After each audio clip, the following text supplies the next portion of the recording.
Good morning students. अब आज आपके एक्सरसाइज 10B में आगे के सम स्टार्ट हुए हैं। इनमें भी आपको केवल इनकी वैल्यूज रखनी है और सम को सॉल्व कर देना है। वैल्यू रखने के लिए आपको सबसे पहले tan 60 की वैल्यू क्या होती है, cosec 45 की, sec 60 की, tan 45 की क्या वैल्यू होती है पता होनी चाहिए। तो हमने कल आपको बताया था एक चीज कि अगर आपको साइन कॉस की वैल्यू पता है तो आप सब निकाल सकते हैं। तो आज हम थोड़ी सी आपको हिंट देंगे कैसे निकालना होता है। जैसे साइन, देखिए निकालते कैसे। 0 डिग्री, 30 डिग्री, 45 डिग्री, 60 डिग्री और ये 90 डिग्री। ये सारी वैल्यूज मैंने लिखी।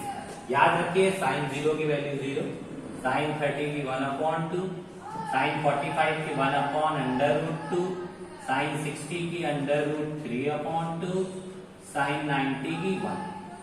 अब जब हमको कॉस की निकालनी होती है तो हमको पता है हम उल्टा लिख देते हैं, यानी इसी टेबल को पीछे से स्टार्ट करने लगते हैं। 1 सबसे लास्ट में था तो 1 सबसे पहले आ जाता है। इसके बाद √3/2 था तो इसके बाद √3/2 आ जाता है। इसके बाद 1/√2 था तो 1/√2 आ जाता है। फिर 1/2 था तो 1/2 और पीछे हो जाता है। 0 सबसे लास्ट में था तो 0 सबसे लास्ट में आ जाता है। अब साइन कॉस निकालने के बाद अब हम बात करेंगे tan की। तो देखिए tan के लिए हमने आपको बताया था कि tan की वैल्यूज भी निकालना बहुत आसान होता है। कि ट्रिक क्या होती है, tan 0 की वैल्यू अगर निकालनी है तो sin 0/cos 0 वैल्यू, यानी tan 0 डिग्री की वैल्यू फाइंड आउट करने के लिए हम क्या करेंगे, sin 0 degree upon cos 0 degree. देखिए sin 0 डिग्री की वैल्यू 0 है, cos 0 डिग्री की वैल्यू 1 है। जब डिवाइड करेंगे तो अपने आप क्या आ जाएगा 0, तो इसकी वैल्यू हमारी क्या होगी 0। ऐसे ही जब tan 30 की वैल्यू निकालेंगे तो sin 30 अपॉन cos 30 डिवाइड करेंगे, आपको tan 30 की वैल्यू फाइंड हो जाएगी। तो इसकी वैल्यू आएगी 1/√3। tan 45 की वैल्यू आ जाएगी sin 45 अपॉन cos 45 करेंगे, वैल्यूज कट जाएगी।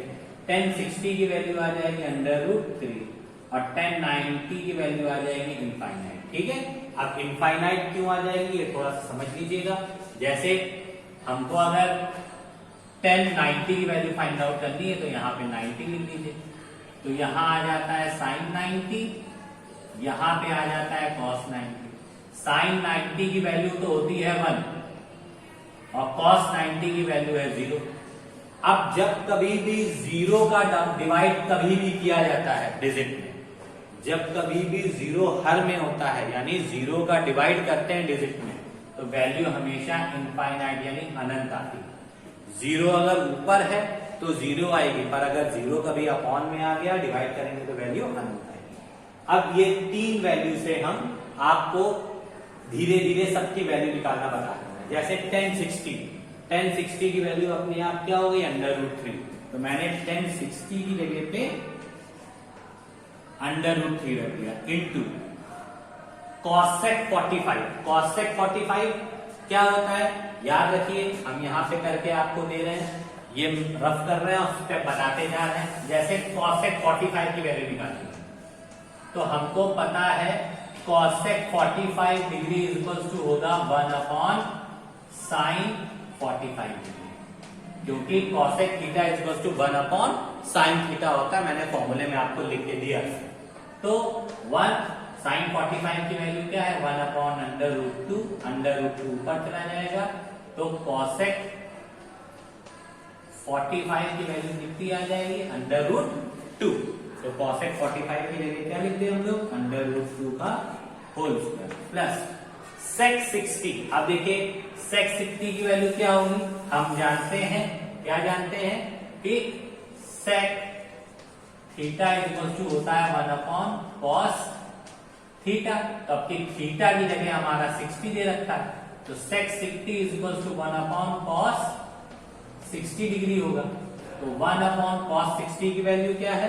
cos 60 की वैल्यू है 1/2, तो 1 अपॉन 2 रखेंगे, 2 ऊपर चला जाएगा, तो sec 60 की वैल्यू कितनी आ जाएगी स्टूडेंट? 2। तो sec 60 की जगह हम क्या लिखते हैं? 2, और उसके ऊपर स्क्वायर लगा था तो स्क्वायर लगा दे।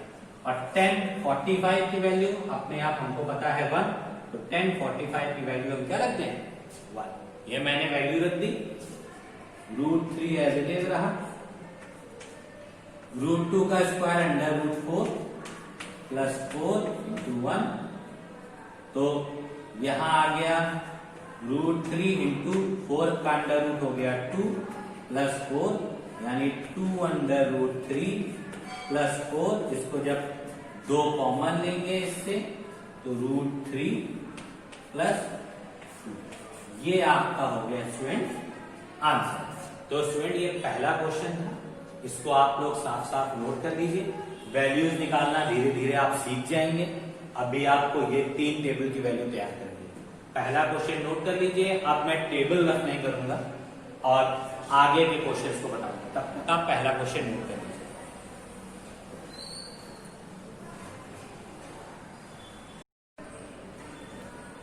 देखिए स्टूडेंट, दूसरा क्वेश्चन भी इसी टाइप का है। इसके वैल्यूज निकालनी है। सबसे पहले cosec 30, तो cosec 30 वैल्यू निकालने के लिए मैंने क्या बताया था? cosec 30 की अगर आपको वैल्यू फाइंड आउट करनी है तो बस याद रखिए sin 30 की वैल्यू आपको पता होनी चाहिए। तो cosec 30 की वैल्यू निकल आएगी। क्यों? cosec theta equals to 1 upon sin theta, तो cosec 30 is equals to 1 upon sin 30। sin 30 की वैल्यू स्टूडेंट देख लीजिए, 1/2, 1/2 नीचे वाले डिजिट का मल्टीप्लाई हमेशा ऊपर हो जाता है 2, यानी cosec 30 की वैल्यू क्या आ गई स्टूडेंट? 2। तो जहां cosec 30 दिया हुआ है वहां हम क्या लिख लें? 2 और इसका स्क्वायर लगा दें, मल्टीप्लाई। sin 45 की वैल्यू क्या है? 1 अपॉन अंडर रूट 2। तो sin 45 की जगह 1 अपॉन अंडर रूट 2 लिखें और इस पूरे का भी स्क्वायर लगा दें, क्योंकि सम्स में स्क्वायर लगा हुआ है।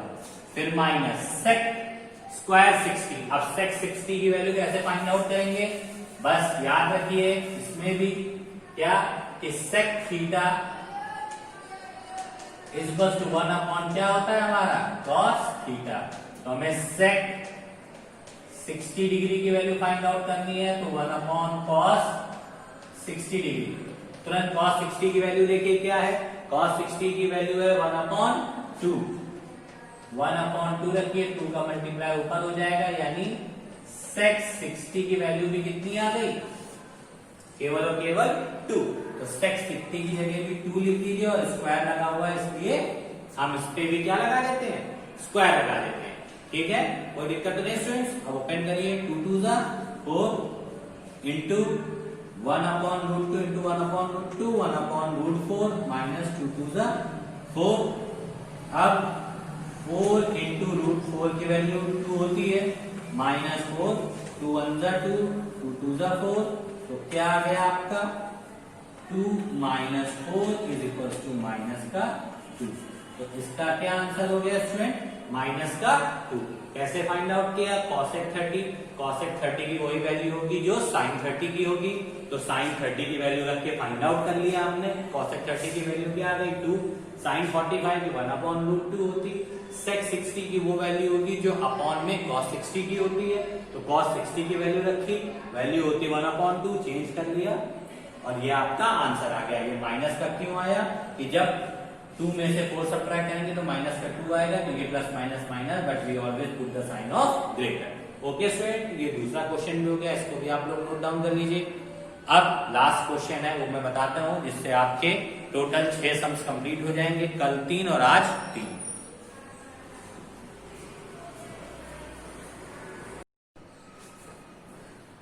देखिए क्वेश्चन नंबर 3 आप लोग, यदि cos a बराबर sin a है तो व्यंजक 2 tan स्क्वायर है sin स्क्वायर है माइनस 1 का मान ज्ञात। इस पे आप लोग सोच रहे होंगे कि कोई वैल्यू नहीं दे रखी, कैसे सॉल्व करें? सम इजी है, थोड़ा सा सम को घुमा दिया गया है। देखिए हमको दिया क्या है कि cos A is equals to sine. ठीक, कुछ नहीं करना है, साइन को अपॉन में ले जाइए, तो cos A अपॉन साइन, यहां क्या बचेगा 1। cos A upon sine A का क्या होता है formula, cot A is equals to 1। याद रखिएगा cot 45 की वैल्यू वही होती है जो tan 45 की होती है, और दोनों की वैल्यूज क्या होती है 1। तो cot 45 को इस 1 की जगह हम लोग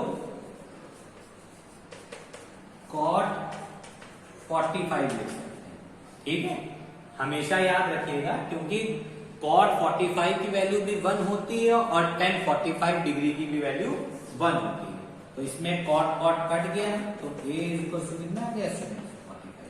आप देखिए हमने इसमें एंगल को फाइंड आउट कर लिया, a इक्वल टू हमारा कितना आ गया 45। अब जब a 45 आ गया, अब वैल्यू फाइंड किसकी करनी है हमको, 2 tan square plus sine square है माइनस 1। तो जहां जहां a है वहां 45 लिख दीजिए। ये देखिए 45 माइनस 1। अभी मैंने आपको बताया tan और cot दोनों में ही 45 डिग्री की वैल्यू ही 1 होती है, तो यानी यहाँ tan 45 दे रखा है, तो इसकी वैल्यू भी क्या होगी 1। ये देखिए tan 45 1। ठीक है, अब अगर हमको प्रूफ करना हो तो सिंपल सी बात है कि अगर आपको cot 45 की वैल्यू फाइंड करनी है, तो cot 45 इक्वल्स टू होता है 1 अपॉन tan 45, 1 और tan 45 की वैल्यू 1 रख दीजिए, तो 1 आ गया। देखिए cot 45 की वैल्यू क्या आ गई आपकी 1। इसीलिए मैंने यहाँ पे cot 45 लिख दिया, cot से cot कट कर दिया, a इक्वल टू 45। कभी भी काटेंगे नहीं, ये ध्यान रखना है आपको। अब प्लस का साइन 45 की वैल्यू क्या होती है चेक करिए, 1 अपॉन √2, तो 1 अपॉन √2 और इसके ऊपर स्क्वायर लगाया तो स्क्वायर, ये माइनस का 1, 2 1 into 1 1, 1 अपॉन √2 का स्क्वायर 1 अपॉन √4 माइनस 1, तो 2 प्लस इसकी वैल्यू क्या होगी 2 माइनस 1।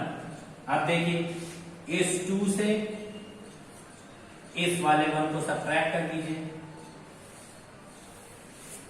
तो क्या आ जाएगा 1 प्लस 1 अपॉन √2। अब इसके अपॉन 1 अपॉन 2 सॉरी इसके अपॉन में एलसीएम ले लीजिए, तो 2 plus 1 is equals to 3 upon 2।